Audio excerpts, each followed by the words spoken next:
Hello, എൻ്റെ അമ്മ ഇന്നലെ ഒരു സ്വപ്നം കണ്ടിട്ടുണ്ട്. സ്വപ്നത്തിൽ ജഗദീഷ്, സിനിമാ നടൻ ജഗദീഷ് ഉണ്ടായിരുന്നു. അപ്പൊ എന്താണ് കേൾക്കാം. പറയൂ പറയൂ, നിങ്ങളെന്ത് പറയടി, പറയൂ പറയൂ പറയടി, എടി പറയൂ. സ്വപ്നം ഒച്ച പറ. ഏത് കടക്കര വീട്ടിൽ ജഗദീഷ് ഏതാ ജഗതിയാണ് മറ്റത്? വേറൊരു ജഗതി ഒന്ന് പോ ബെസ്റ്റ് പറയുവാക്കി. മനസ്സിലായി ജഗദീഷ്, പറയേ. അപ്പോൾ അങ്ങനെ വന്നു. അപ്പോൾ അവിടെ കുറച്ച് അടക്കിയൊക്കെ കിടക്കും. പുറത്ത് സംസാരിച്ചുകൊണ്ടിരിക്കുമ്പോൾ കുറച്ച് അടക്കിയൊക്കെ ഉണങ്ങി കിടപ്പുണ്ടായിരുന്നു. കൊണ്ടപ്പോൾ അങ്ങനെ കൊടുത്തു.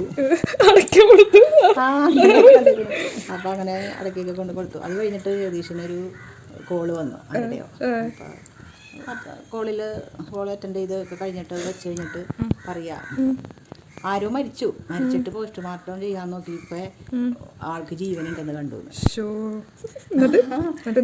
അല്ല അങ്ങനെ പറഞ്ഞു എന്ത് ചെയ്യാൻ. അപ്പൊ അമ്മ എന്ത് ചെയ്തു? അയ്യോ ജഗദീഷ് ചേട്ടാ ആരെങ്കിലും അപ്പോഴേക്കും എണീറ്റാ? കണ്ടുള്ളൂ. അപ്പോഴേക്കും അച്ഛൻ കൂർക്കം വലിച്ചായിരിക്കും. വെളുപ്പിനെ അങ്ങനെ കണ്ടേക്കുന്നു ജഗദീഷിനെ. എന്താ ജഗദീഷിനെ കണ്ടത്? എനിക്കറിയാമോ? സ്വപ്നമല്ലേ ഇത്? എന്താ ജഗദീഷിനെ കണ്ടേ? മോഹൻലാലിനെ കാണാനില്ലേ എന്ന് പറയാൻ പറ്റുമോ? നമ്മൾ പറഞ്ഞിട്ടില്ലല്ലോ സ്വപ്നം കാണും. അതെന്താന്ന് ആലോചിച്ചിട്ടാ. ക്ലൈമാക്സ് ഒന്നുമില്ല.